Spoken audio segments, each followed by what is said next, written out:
My name is Randy Howell, and you're listening to the Faith and Fishing Podcast.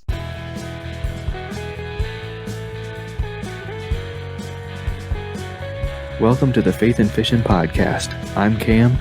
And I'm Robert.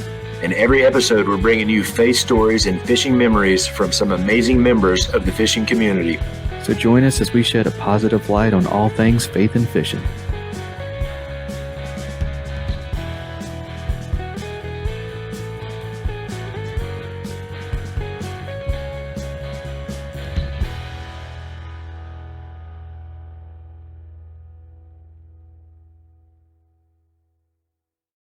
Hey y'all, welcome back to the Faith and Fishing Podcast. I'm Cam. Hey, and I'm Robert. And we have an awesome guest for you this episode. And we have some things to talk about before that. First, we'll probably do a separate episode where we talk more about this, but we get some big news from MLF this week. And I don't know, Robert, what were your initial thoughts on MLF going back to Every Fish Counts? Oh, the Every Fish Counts thing, yeah, I like that because that's one reason I like the MLF to begin with, because it was different than the 5-fish format. I know a lot of people, I think people were kind of split 50-50 on it. You either like the Every Fish Counts or you don't like the Every Fish Counts. I liked it, so I was good with that. However, cutting the field down and leaving 35 people looking for another place to fish, possibly in 2025, I think is the plan. I didn't really like that part of it. So we'll see how this all shakes out. I know there's some other things in the works as far as some of the anglers getting together and trying to negotiate a little bit, which me personally, I don't think it's going to work. But if I was in their shoes, I'd be doing the same thing. So one thing you can always count on with MLF is they're going to change something that's going to make you scratch your head. I really thought like the first couple of years that it was doing really well. I thought they should just left it alone from the get go and enforce the rules that they have. But kind of really in my eyes, except for the payouts, I kind of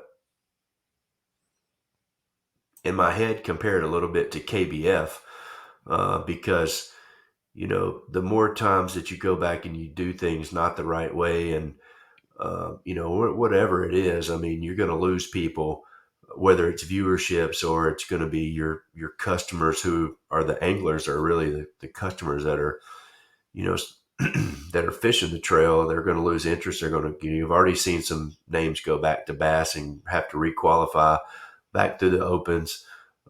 You're probably going to see more of that.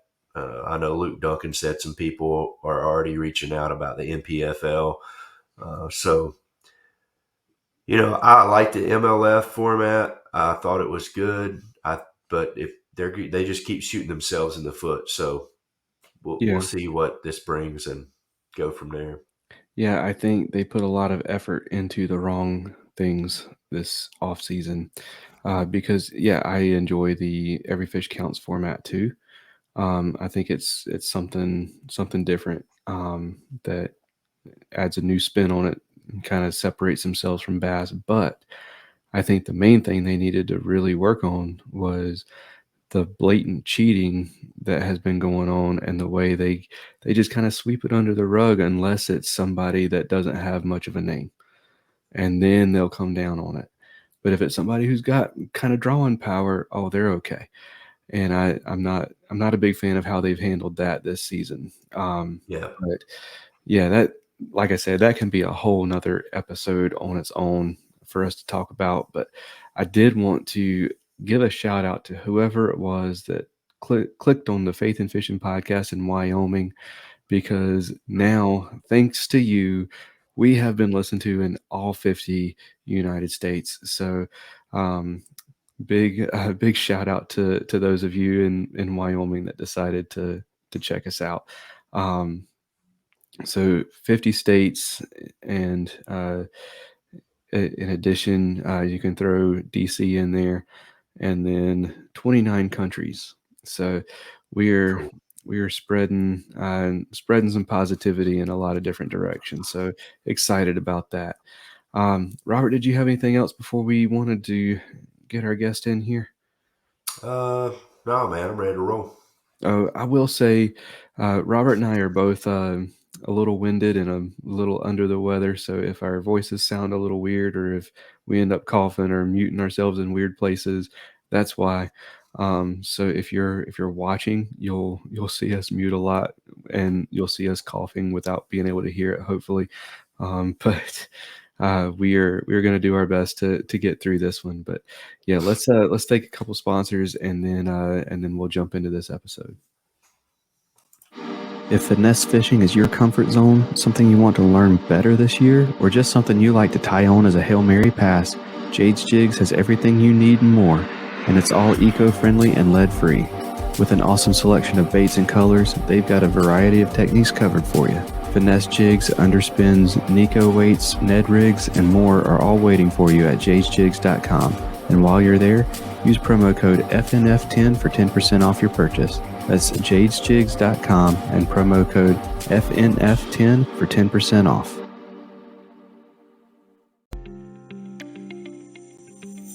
A huge selection and crazy fast shipping is already enough to turn heads as an online tackle shop, but Omnia Fishing sets themselves apart with their ambassador program. With Omnia, you can send in fishing reports for your local lakes that recommend baits, structure, tactics, and gear. And when another angler takes your advice and purchases something from your report, you get credit for it to spend at Omnia. The best part means that with Omnia Fishing, you can shop by lake and purchase baits and gear that are proven to work where you're fishing. To get started, go to omniafishing.com and use promo code FNF15 to save 15% on your first order.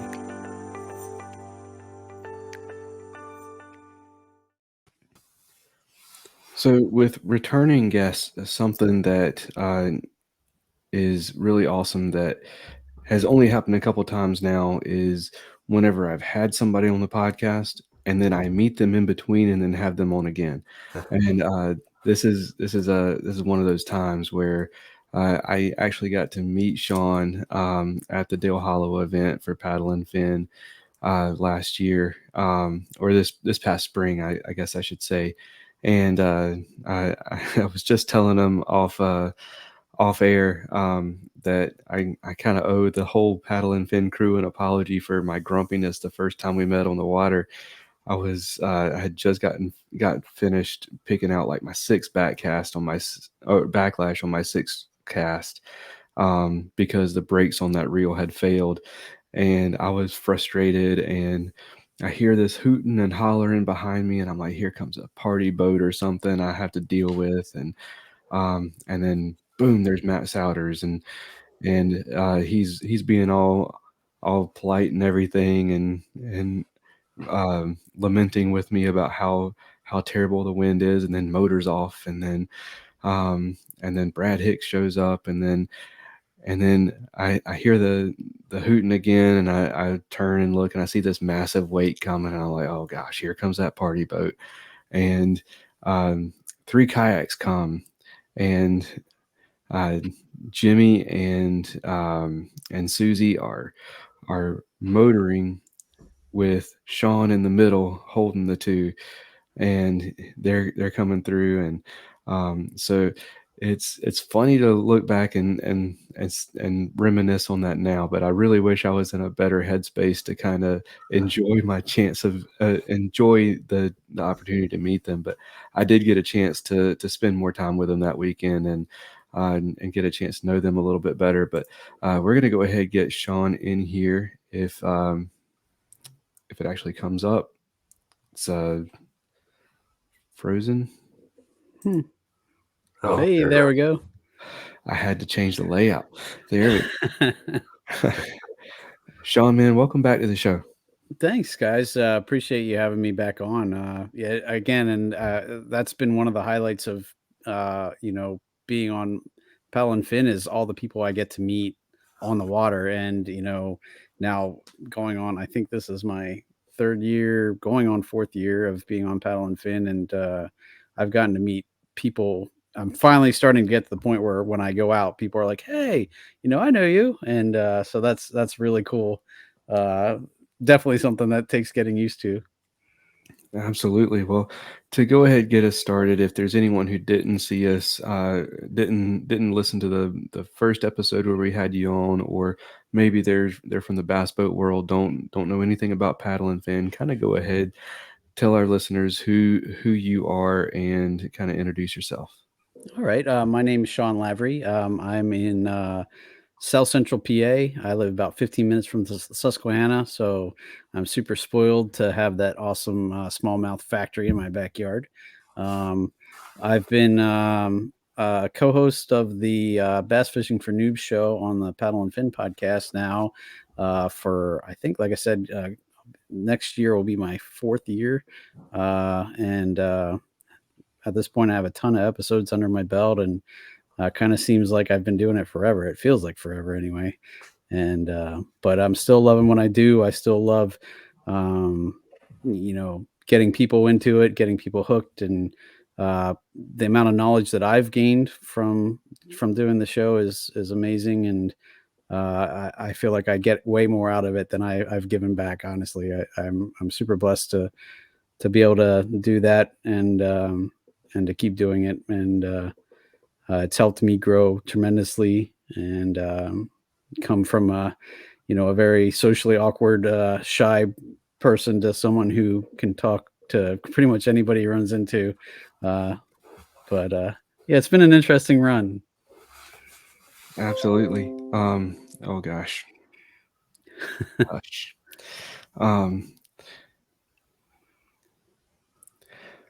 Anyways, sorry about that for everyone who had to deal with the Windows sounds there. Didn't used to do that.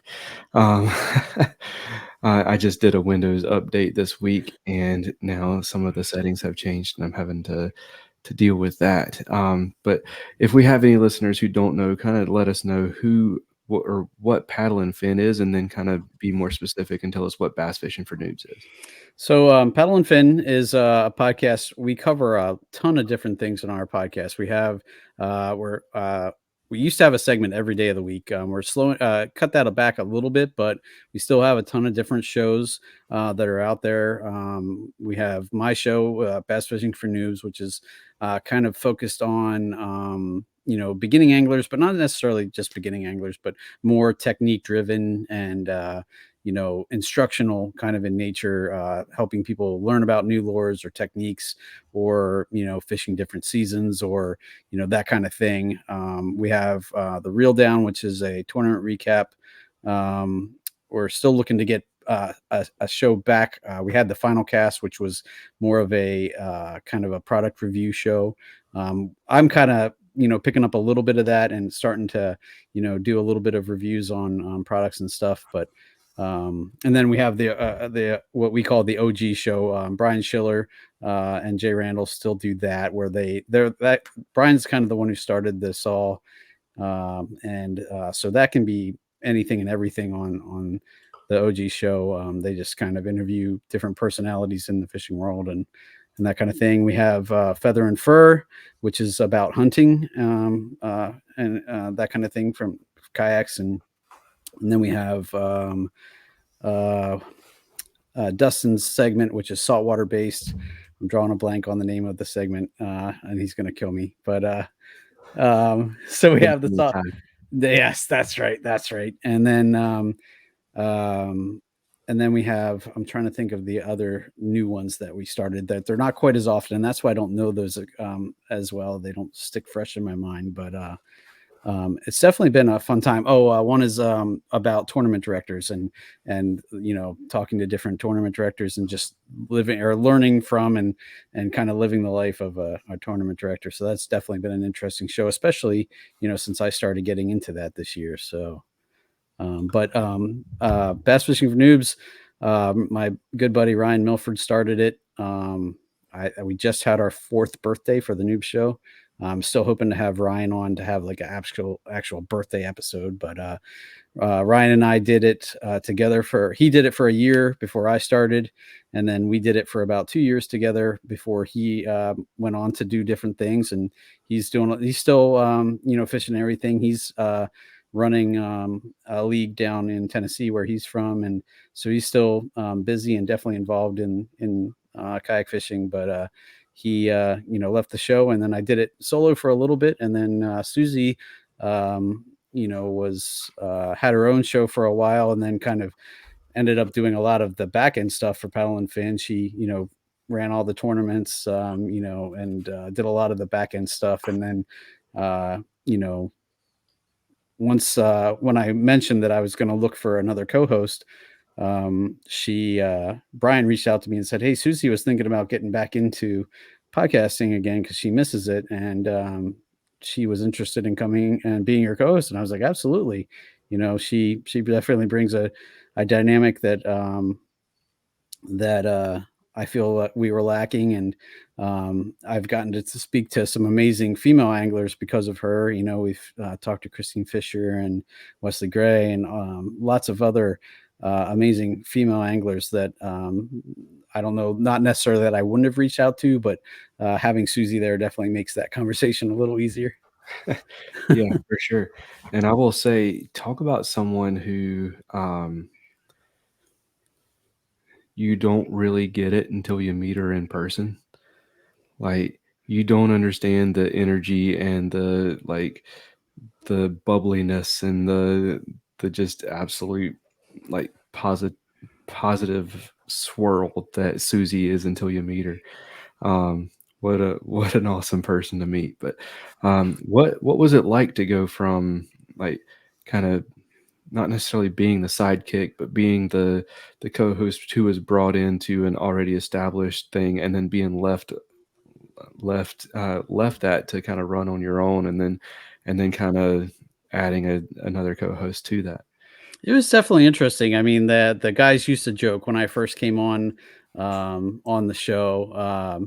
They used to call me the nodder because I would just sit and and I'd interject when I can, but there'd be so many times where I'd wait too long, and then somebody else says what I was going to say, and I'm like, okay, well, I can't say that, so I'm just going to keep sitting here and nod. And obviously when Ryan, I started picking up more, as I got more and more comfortable, and then when Ryan left, it was all on me. So that was a big jump for me, but it really helped me, I think, come out of my shell and get comfortable with who I am. I don't try to be somebody I'm not, because that ain't going to work for anybody, but it definitely helped me learn and get more comfortable with myself. And then really it was almost a necessity. I was just worn out from, trying to find guests. And I'm sure you guys understand that. People don't understand how many requests and emails and stuff you send out in a week just to try and get one person to, come on and do the show. And especially when it's, getting close to the next week, when we really do try to stick to the once a week thing. Very occasionally we'll skip, but so there's definitely times where it's my show airs on Monday and it's Sunday night and I'm scrambling to find somebody. So, and I was just like, man, I need to do something. And when Ryan first left, probably 4 or 5 different people reached out to me and said, hey, if you're looking for a co-host, hit me up. And so I was just starting to go back through that list when I mentioned to Brian, hey, I'm going to look for a co-host. And he's like, well, Susie just happened to mention to me, that week that she was looking to get back in the game. And so, of course, I had already, was familiar with Susie from the meetups and stuff. And, so I was like, oh, absolutely. I knew she had a lot of good connections, and we've, I've definitely leaned on her, especially, with the craziness that my summer has been. She definitely helped me get through that and maintain my sanity. So. Well, if you were ever in one of those weeks where you're scrambling to find a guest, Robert knows a lot about fishing and would love to come on. Absolutely. We definitely have to have you on. Cam's been on. Hit me up anytime. Awesome. I will keep that in mind. Yeah, hit me up anytime. And as long as my kids aren't playing ball, I helped Armando out I don't know, it's been maybe a month ago. He was scrambling and shot me a text, and I was like, yeah, man, let's roll with it. So, yeah. It's definitely interesting seeing where, the Paddle and Fin crew has branched out to, Armando and Dan have their thing, and now Brad and Matt have their thing. And I listen to, both their shows when I can. I was telling Robert before we got started, I feel so bad. I used to drive 45 minutes every day, one way to work. So I'd have an hour and a half of listening to different podcasts, and I got my fill easy. I was able to listen to all my favorite shows. And now I work from home 4 out of 5 days, and actually just accepted a job offer to work 100% remote, probably starting in a month or two. So I don't know when I'm going to listen to podcasts. I have trouble now catching up with everything, but yeah. Especially now that we've all kind of gone to that hour to 2 hour to sometimes 3 hour format. Yep. And like I listen to Jeff Little's YouTube videos when I'm driving at times too, and he routinely goes pretty long. So, man, I have way more content than I'm able to get through, sadly. Yeah, it is. There's a lot of stuff now that's, you want to watch the whole thing, and you just sometimes you just have to pare it down to, what I think are the high points. I'll even do that on some of the YouTube videos I watch now. I'm not going to watch somebody paddle across the lake. I'm skipping to the catch and then rewinding a little bit, and let's see how you caught those things. Mm-hmm. Unless they're super engaging and entertaining, which right. There are a few that I'll sit and watch. But and the same with podcasts too. I find myself more times than not, when I was on the mower all the time, I would just hit play, and the longer the better, because I didn't have to mess with it and find something else to listen to. But now, if it doesn't hold my attention, I may skip ahead a little bit and see if there's another subject that they're talking about. And if not, there's so many podcasts now, I'll go to the next one. And some weeks, some podcasts hold my attention well. The next week, an episode may not. So I don't know. I think there's getting to be so many people kind of in the podcast game that it somewhat hurts everybody, but it also somewhat helps everybody too, because I think more and more people are realizing what a great avenue it is to learn more about fishing, and your show is a great example of that. So you can definitely improve your skills when you're not on the water by watching and listening to a lot of content. Yeah, no, I agree. And I don't, I've talked to so many people at this point and heard so many different things, but it's crazy that I'll be out on the water and just one thing that a guest will said to me will pop into my mind. Oh yeah, remember when that guy talked to me about this? And then I'll try it, and sure enough, it'll help me, catch fish. And I was like, so, I don't remember everything that everyone tells me, but I try to take as much with me as I can. So. For sure. And let's kind of talk about that. Let's talk about how, let's get caught up with your fishing journey since you last were on the show. Last time you still kind of considered yourself very much a noob. And I'm curious, I know for me, having some of the pros and and people on who I've been able to absorb some information from has really helped my fishing. Like, how has your fishing improved? Like, where are you sitting in terms of, you recently, feel like you're supposed to have a trophy sitting near you or something that I should be able to see. There you go. That's what, oh wow, that's not bigger than I thought it was going to be. I still need to get a shelf behind me for that, but yeah, so that's our team angler of the year trophy for our the Kayak Anglers of Central PA. My local chapter won our team event, and one of our guys won the individual AOI event. So we kind of swept the major awards this year. So that was definitely awesome. Super proud of my local chapter. Definitely have a lot of really good anglers. And but yeah, my fishing has also improved. I won my first tournament this year. it was actually my home waters on the Susky. So if there is a tournament that I should win, it should be that one. But yeah, that was super exciting. I was super happy about that. I'm consistently doing better in the tournaments that I do fish. Sadly this year, I'm sure we'll cover that too. But my mom passed away in July, so out of our five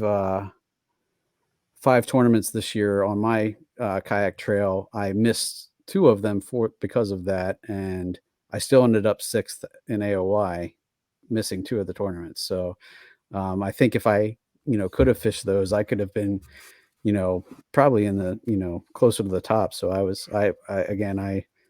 feel like I'm definitely improving. I definitely am not nearly as intimidated. I don't skunk nearly as often as I used to, although it still happens. And now that the weather's getting colder, I realized that the time when I really struggle, like last year, one of my goals for the year was to catch a fish in every month. And I didn't catch my first fish until March. And that was not for lack of trying. I was out. Actually, I shouldn't say that, because I caught a fish January 2nd, but it was also like 60 degrees that day for some odd reason. And then I went from January 2nd to the end of, I think, the very beginning of March to when I caught my next fish. And there was a lot of trips in there. I was trying to go out at least once a week, and so I skunked a lot in that period. But I'm looking to improve on that this year, because I did learn a lot while I was doing that. And so we'll see how that goes. But luckily, our tournament, we're not allowed to have tournaments here in Pennsylvania until May, I think, is the earliest we can have a tournament. So, Okay. because we have trout season that starts in April, but I think last year our first event for my local trail was in May, so the beginning of May. But because Go what's ahead. that? I was going to say I got to fish Dale Hollow, and then that was kind of the start of my season, really. So. Okay. Yeah. Our trail typically has like a practice event in February, and then our season starts in March. So, Okay. Well, that's cool. I mean, and then how late does it go? Do you guys that probably gives you more events than we could have. they Yeah. just Just in. finished the Clash of the Titans a couple weekends ago, Okay. Cool. and that's kind of our tournament of champions. Yeah. And that's where that trophy came from, our and Angler of the Year tournament, So each chapter gets to send their top, well, depending on the number of your average number of entrants for your tournaments. Like I forget what the formula is, but we ended up being able to send 3 of our members. And some of the bigger chapters send like 5 members, and then we have the team where you take your best or top 5 anglers and get to fish that. So Okay. Yeah, But, we didn't even. go Oh, ahead. you're good. Go ahead. No, I was just gonna say, how was your guys' seasons? Oh, well, yeah, that's about what I was going to say anyway, because I forgot in the intro. Usually, we talk about what we've been doing in fishing, and we just kind of glazed over that. I didn't even think about it, but Carr Lake, Bugs Island was not this past weekend, but the weekend before. I think that was the battle at the border. So the North Carolina clubs against the Virginia clubs, and the Virginia clubs whipped up on us this year. They had first, second, and third place. Yeah, last year I think the North Carolina clubs had first, second, and third. Well, it's kind of funny. Last year I think the water was higher. It was dirtier water, and North Carolina anglers did better. And then this year it was clear, and I hate damn clear water. So I didn't do well, but I even told the guys at work, I was like, well, it's not really about Saturday. It's all about Friday night and hanging out and cooking some steaks. And so I had a good time Friday night, and Saturday I was able to measure one fish, and then another one shook my rattle trap at the boat. So yeah, that ended up our regular season as kind of that end of the year, North Carolina versus Virginia. at the border. That lake is on the northern border, or so it's on the state line. Half of it's in Virginia, half of it's in North Carolina. So that's always a fun one to kind of end on. It's nobody does it for points.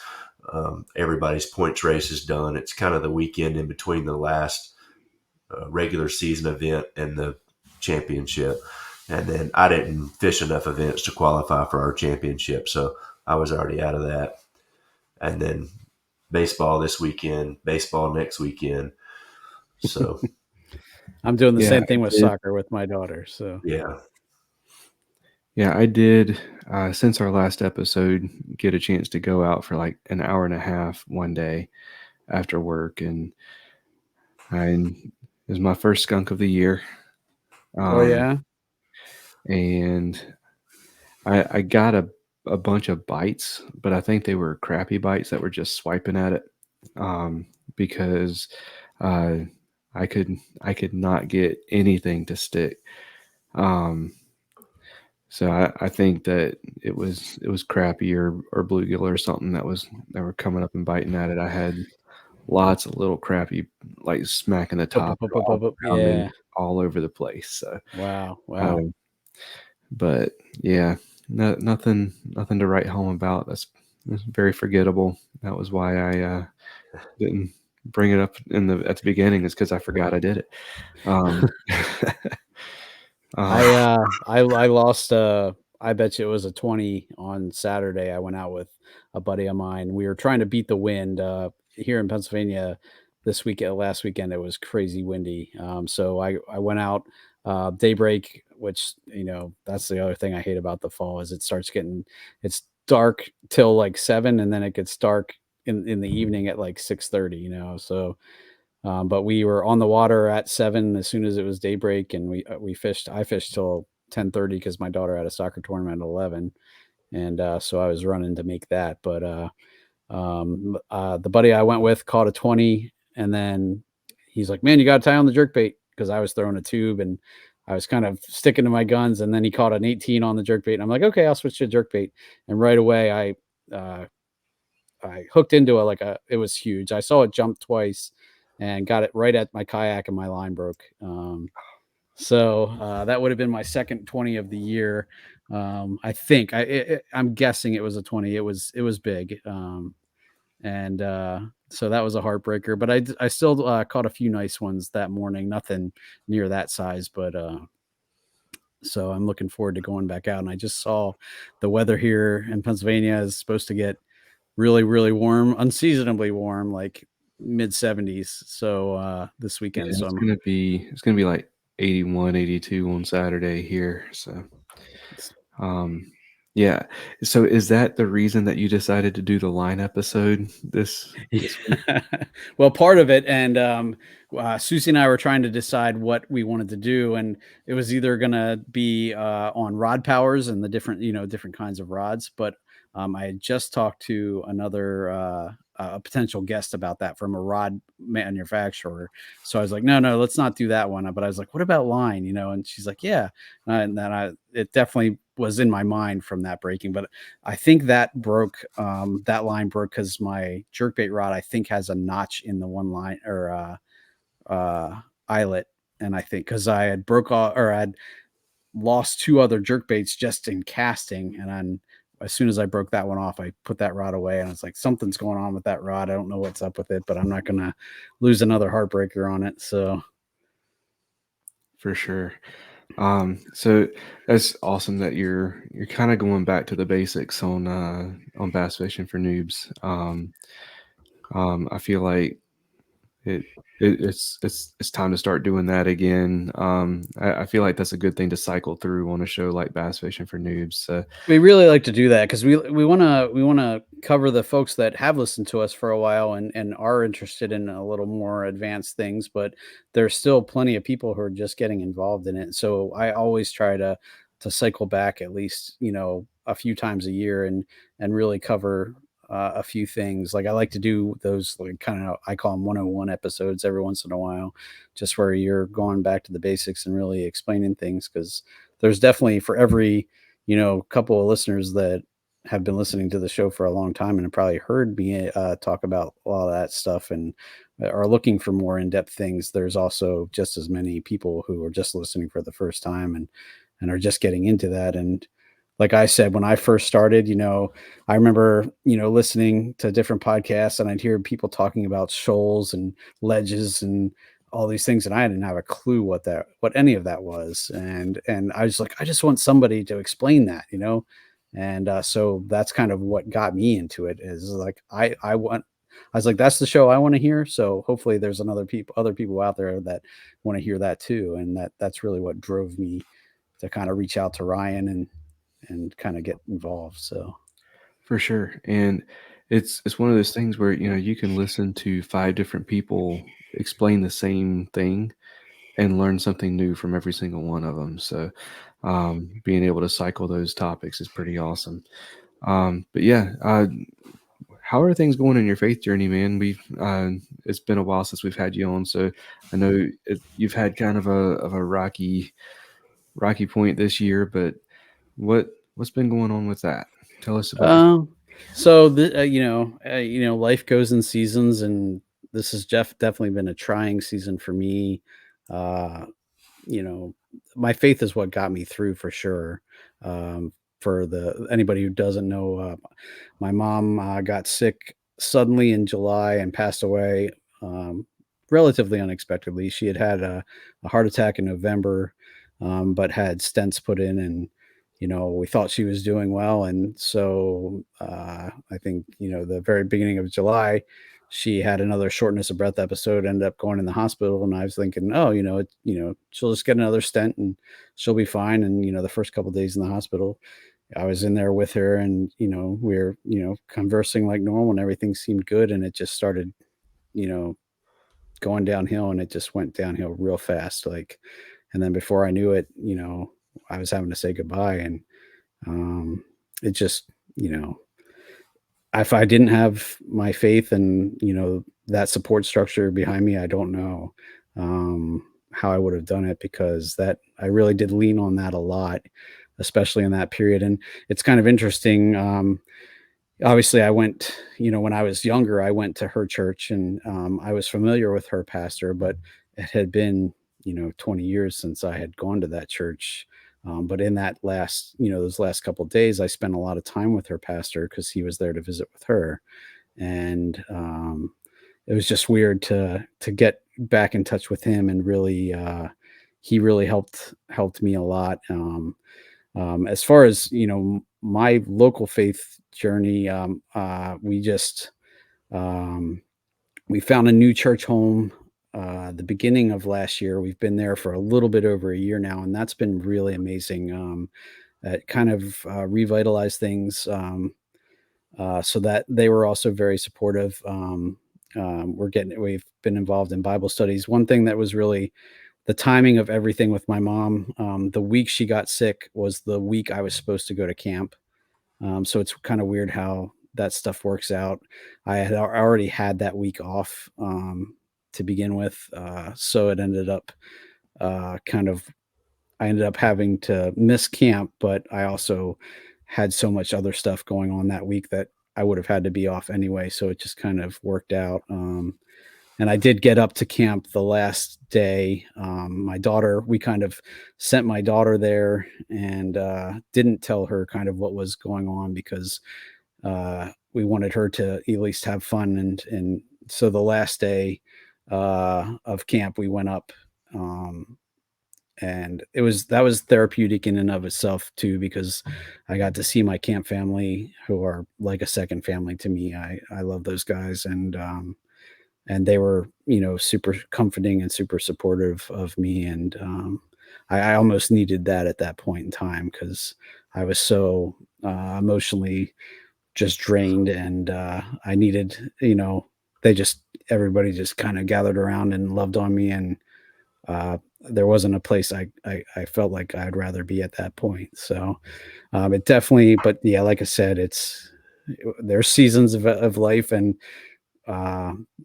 right now that was the season for this summer.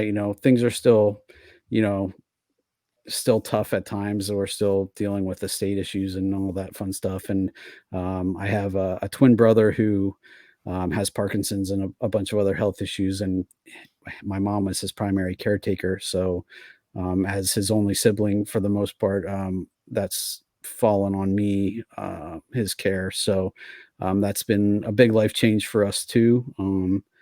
But again, God is good and he's getting me through. And, I'm just waiting for the season to change. And until then, I'm going to keep doing what I'm doing and thanking him for getting me through it. So. Absolutely. Robert, where do you want to take it from here? I don't know. You want to thank a couple of sponsors and then we'll see what we got left?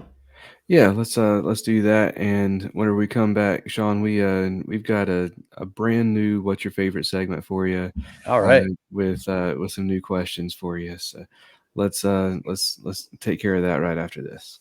Cool. Mr. B Lure Company is making high quality handcrafted lures and has been for 30 years right here in the U.S. Using all metal components, Owner and Gamakatsu hooks, and silicone or frog hair skirts, Mr. B is pumping out some awesome spinner baits, jigs, buzz baits, underspins, and more, including some of the most unique bladed jigs on the market. To fill up your tackle box, go to MrBLureCompany.com, that's MRBLureCompany.com, and use promo code faithnfishnpod1x10 at checkout to save 10% on your first order. That's faith the letter N, fish the letter N, POD, so Faith and Fishing Pod, just like our Instagram handle, 1x10.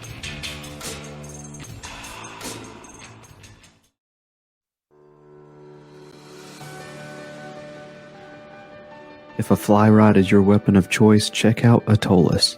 Their fly caddy is the most convenient way to get your favorite flies to the water, or just keep them handy by clipping it to your hat, truck visor, backpack, rod case, or just whatever. You can also bundle it up with flies from independent fly tires that Atollas has teamed up with through their Fly Light project. Choose from bundles specializing in redfish, carp, saltwater, or freshwater. Head over to atollas.co, that's ATOLLAS.co, to get your fly caddy today and use promo code faithandfish15 to save 15% on your order. That's faith the letter N, fish the number 15 at checkout for 15% off.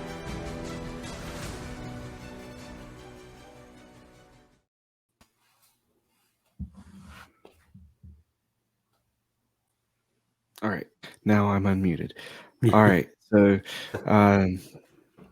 let's dive into our what's your favorite segment for round 2? Favorite character from the Bible. You sure you didn't ask me that in round 1? Because I remember talking about Timothy, and Timothy is still my favorite. And it's weird because I learned, what I always admired him was when I was younger, he was the young guy, and so that was, my role model, because he was young, and what they say, don't let anybody look down on you because you're young, and instead be an example with your word and truth. And so that was me. Like, Timothy was my role model. And even now that I'm older, I still look back at Timothy as my favorite. So. Okay. Yeah, for sure. And that goes along. The first set of questions was your favorite book. So that maybe that was it. Yeah.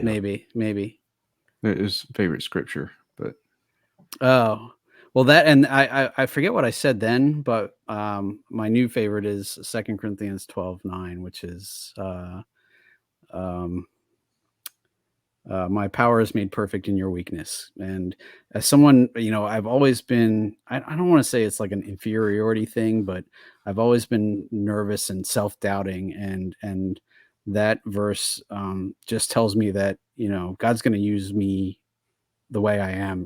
He's going to use his amazingness to make up for anything that I'm lacking. And if he calls me to do it, I can do it because he allows me to do it. So that's been a huge thing for me too. So awesome.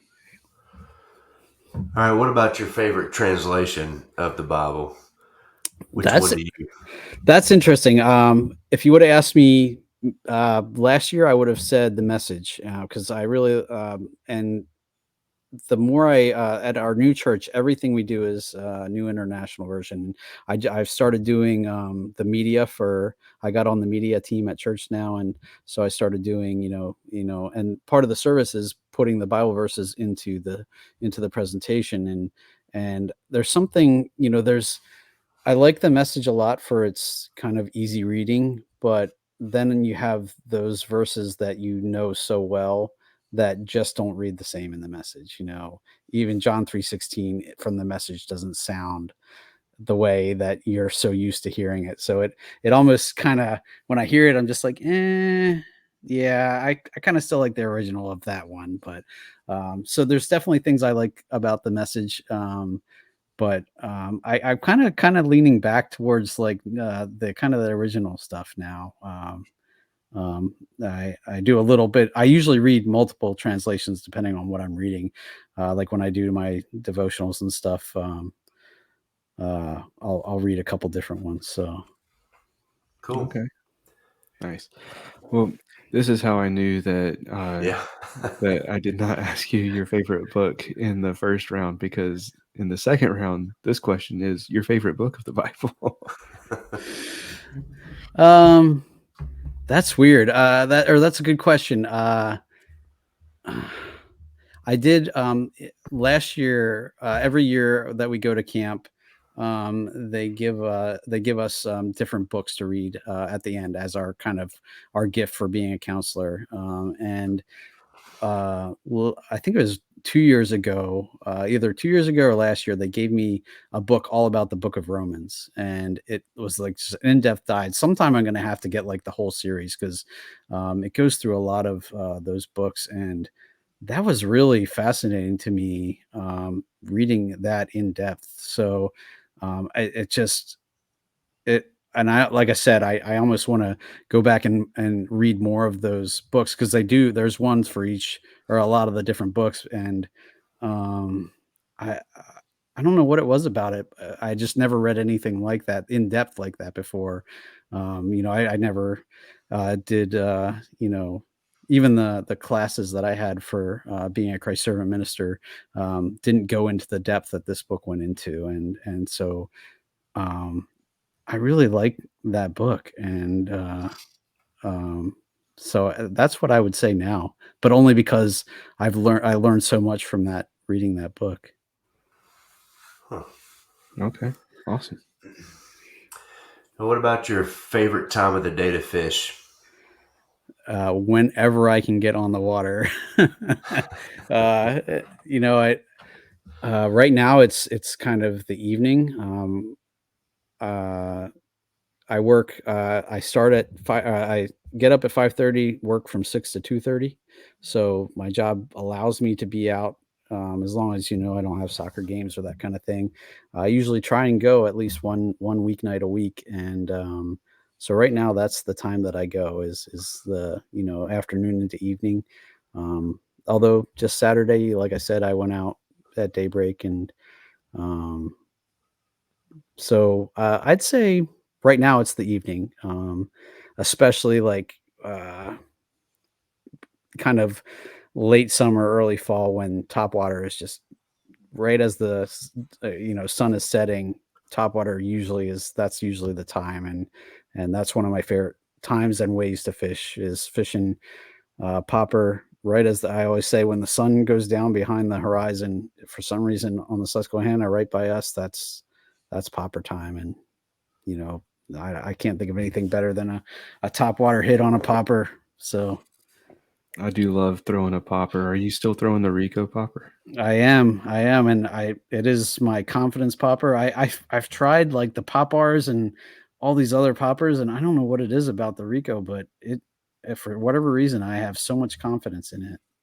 And You sure it's just not a psychological thing that you paid $30 for this lure, so it has to work? it very well could be, but I don't know what it is about it, and I don't use many lures so much that I have to replace hooks, but I've had to replace hooks on my popper, or my Rico, because like I have the one last year that I retired because I caught a 20 on it. so I just kind of retired it because I like one of the trebles was missing a hook and it's missing both eyes, half the paint off one side, and mine from this year is very similar.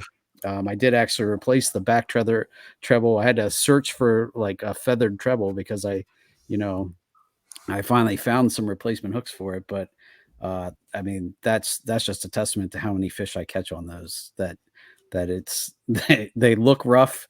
Like mine from this year is missing most of the paint, hasn't had both eyes for many weeks, and definitely new hooks for sure. So Just getting broke in good. although, and I don't know, there's not too many baits that I spend $30 on, but that one, unless you break it off on a fish or hang it in a tree somewhere, odds are you're getting it back. So that makes it a little easier. And I only buy my Ricos on Black Friday. I usually, I forget which, there's a website that I found that sells them for, instead of 27 or 28 or whatever it is, they're like a 19 or 20, so it's at least a little bit of a savings. So for sure. Yeah, I do love a popper, but I throw the pop R. But I'm someone that I get mine hung all the time because I'm constantly skipping them under trees and getting them right up against the bank or in overhangs and stuff, and right next to a cypress knee and that kind of thing. And whenever you throw it as close to a cypress knee as you can get it, and it turns out that it's not a cypress knee, it's a snapping turtle's head, and all those kinds of things, you end up losing your poppers. Okay. Well, I fish them over the grass on the Susky a lot. So okay. So that I'm kind of more out in the middle of things, not necessarily on the bank, but I hear you. All right. Your favorite lure color? Chartreuse and blackback. That's chartreuse on the Susky is a good color. And I get that's my favorite crankbait. That's the one I got tattooed on my, I don't know, this is a new tattoo. I don't know if you guys have seen that yet, but I've not.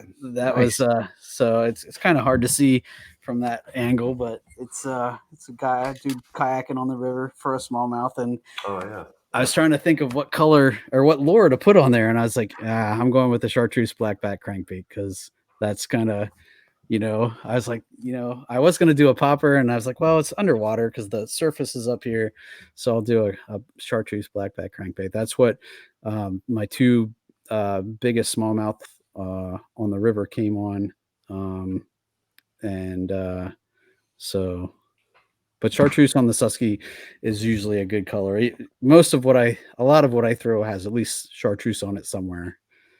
So it's hard to go wrong with a chartreuse blackback square bill. Yep, it really is. That's the color I chose whenever I decided to pull the trigger on a Witty. So,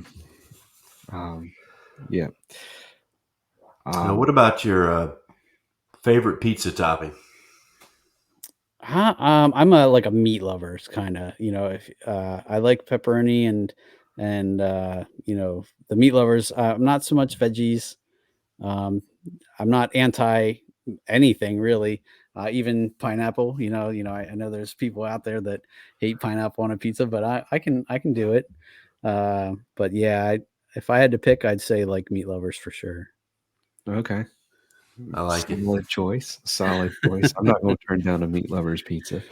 What kind of crust do you like? If I like stuffed crust, if I had to pick, it's funny because my daughters are the same way. They're like, hey, well, let's get pizza. Can we get pizza? Because they have stuffed crust. And I was like, all right, we can do that. Nice. All right. That's not really a crust style, but I guess, you're thinking thin or thick or, pan or whatever, but hey, I like stuffed crust. Yeah. Stuffed crust is a good answer. Yeah. There's a bunch of different kinds out there, and stuffed crust, that's one of them. So, and last but not least, your favorite TV show of all time. Oh, that's a really good question. Do you guys remember Airwolf? Oh yeah. When I was a little kid, that was my all-time favorite show. I had models. I had wrote letters to the stars, and asked for their autographs, and I was the biggest Airwolf geek. But man, now if I had to pick, I really like Stranger Things. Have you guys? I mean, Yeah. I did not see the last season, but I saw the first 3. I mean, I love the '80s aspect of that. I love the writing and the plot twists and everything. That's recently, I'd say that's probably one of, and I guess, does that even count as a TV show? I mean, it's a series, but Oh yeah, yeah, it counts. so, but and that's what the thing, I always tell my people, they're like, "Oh, you got to watch this series," and I'm like, I don't have time.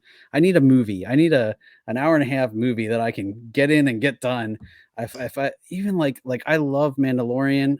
I don't have time to watch 20 episodes of Mandalorian. Like, even, they're like, well, it's only a half hour. I'm like, I just can't do it. I never find time. So I'm like, I need a Mandalorian movie where it's, all done in an hour and a half, and I can sit down and get it done and then know I watched it. There's so many amazing shows out there. I haven't finished this season of The Mandalorian, but the nice thing about The Mandalorian, I will say, is they are episodic. So it's not like Stranger Things where, like, if you watch one episode, it really just feels like you watched a quarter of a movie and you want to keep going. With The Mandalorian, it is actually episodic. Like, there's a start, there's a middle, there's an end. And then, so it at least has that aspect to it. Okay. Well, I'm trying to get through that. There's so many Marvel shows that I want to watch, and I've given up.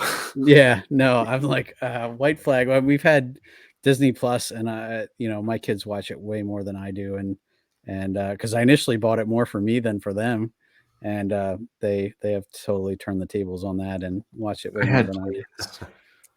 I had plans to, but it's been all Disney and Pixar and Disney Animation Studios and stuff, and which, I mean, they make some phenomenal movies. I mean, Encanto is an absolute masterpiece. Like, it's all I can do to watch that movie without ugly crying, but it's fantastic. Yeah. No, even Pixar, like, if you would have asked me coming out of college what my dream job it would have been to be a Pixar, animator. I took virtual reality and graphics in college. That was one of my focuses. And at that point, if I hadn't needed to settle down in Central PA, I would have been moving to, right out where Pixar is, and done anything I could to, because everything I read about that company, it just seems like, it's amazing. And their movies are so well thought out, and, everything that they put into them. So. Absolutely. Well, we're going into territory now that I could really geek out for a very long time. So let's go ahead and start wrapping things up, man. What do you have coming down the pipe for you? What's coming up next? Well, I'm kind of looking forward to taking at Pedal and Fin, we always take a break. We go through November, and then December, from December to January, we take a break. So I'm kind of looking forward to that. Just, having a few weeks where I don't have to stress about finding a guest or, that kind of thing. So looking forward to that. Again, I'm looking forward to next year. This year was my first main season as tournament director for our local kayak series, and everything that goes along with that. I learned so much this year about permits and all that fun stuff, and way more than I knew what I was getting myself into. But it was also so much fun because I loved, just, putting on events and seeing guys celebrate, and just getting people excited about being out on the water. That was amazing. And I can see why tournament directors do it year after year, even though there's a lot of headaches and a lot of the night before tournaments, normally I'd be worried about, oh, what am I going to tie on? I'm making sure I have all my rods and everything set up, where now I'm like, oh, do I have my table in the truck so that I can do the awards? And, do we have, everybody's has the link. Oh, did I do the captain's meeting? Oh, I got to do that. And, so it's a totally different kind of thinking before the tournament, but in some ways it lets me, when I do finally get on the water and can start fishing, it's almost like a relief. As long as my phone isn't hitting up by, somebody just dumped and, we got to go make sure they're okay and that kind of thing. But it's definitely an interesting thing, and I'm kind of digging it. So. For sure. And let us know where we can follow you, social media, find the podcast, all of that good stuff. So Paddle and Fin, we're on pretty much anywhere you can find any podcasts, all the major ones, and on YouTube and Facebook. If you just search Paddle and Fin, you'll find us. My social media is just the plain VBall HJS is, I think, what I'm on Instagram. And you can find, but if you search Sean Lavery, you'll find me. I still don't have any, sponsor pages or anything crazy like that. I totally need to up my social media game. If I had say that if I have one area that's lacking, it's definitely that.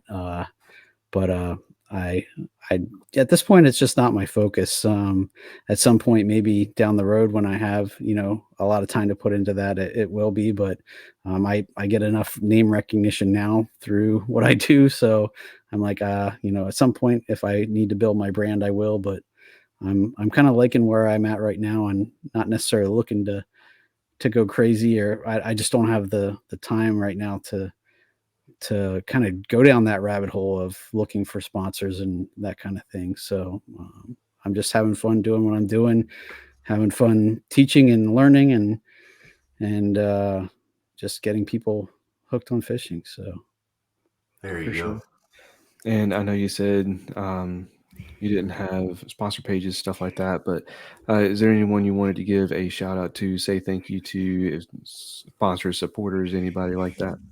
I'll give a shout out to Paddle and Fin, Brian, and my Paddle and Fin family. Again, I have a lot of interesting families. My camp family is one, but Paddle and Fin is definitely one of my second families. And you got to experience it at Dale Hollow, and we can all get together. It's such a good time. It's such a good group of guys and gal, and we truly do. We have our family squabbles, just like all families do. But at the end of the day, we'd probably do pretty much anything for each other. And that's awesome knowing that I have that backing behind me. Shout out to my local kayak anglers, the Central PA folks.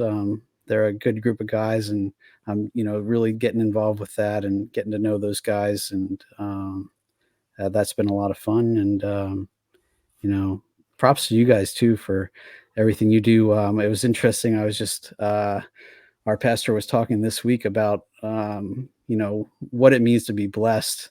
And he was saying that what it means to be blessed is that we're blessed with the gift of salvation. But it's also something that we're also, when we share that, when we're blessing others, it's that we're sharing that. And you guys do a great job of that, sharing that message of salvation with everybody. So thank you guys for what you do. And it was interesting because if I had actually been on when shown up when I was supposed to show up on the podcast, I would have missed that sermon. And it just stuck in my mind when he was talking about that I was going to get to talk to you guys the next day. And so thanks for what you guys do too.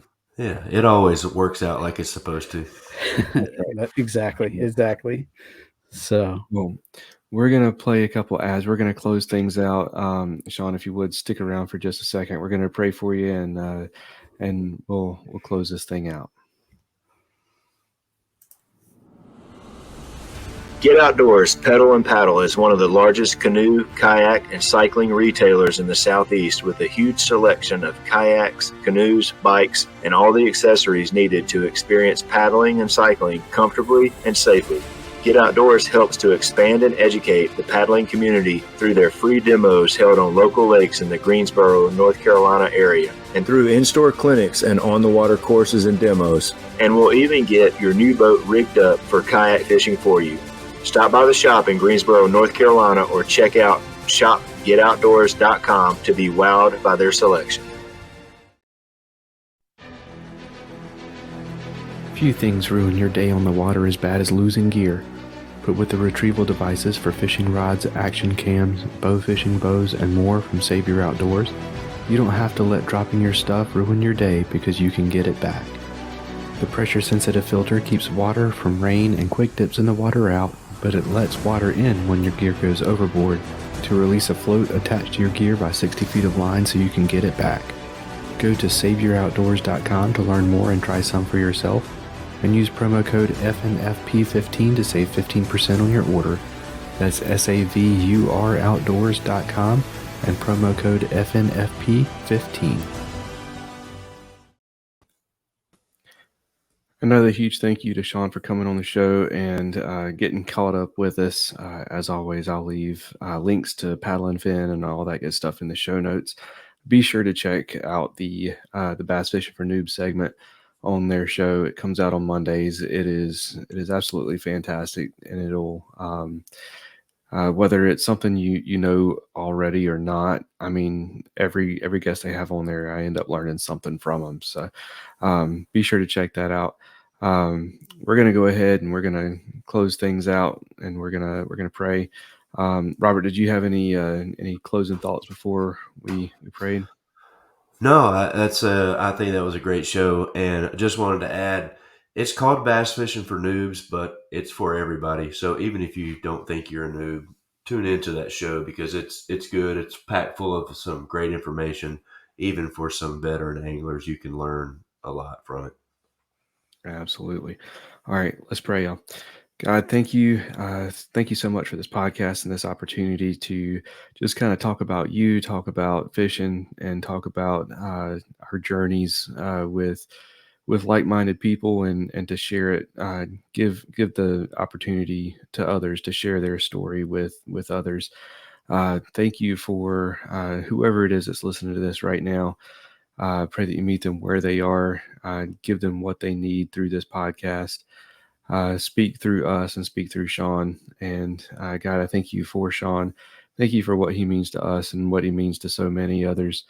And pray that you continue to bless him and continue to guide him through this season that he's going through.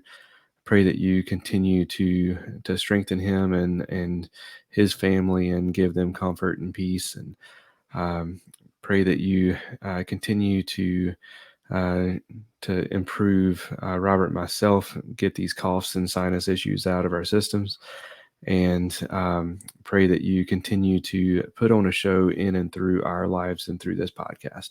God, it's in Jesus' name we pray. Amen. Amen. All right, y'all. Well, that is going to do it for this episode. Robert, you want to sign us out? Yeah, man. We'll see you guys next week. Appreciate you tuning in. Take care. Thank you for listening to the Faith and Fishing podcast. Faith and Fishing is produced and hosted by Cam Steele and Robert Randolph, and is sponsored by Save Your Outdoors, Jay's Jigs, Get Outdoors Pedal and Paddle, Mr. B Lure Company, Atollas, and Omnia Fishing. Don't forget to join the Facebook community, follow us on Instagram, and subscribe, rate, and review us on whatever app you're listening on. That's going to do it for this episode. Y'all take care, and God bless.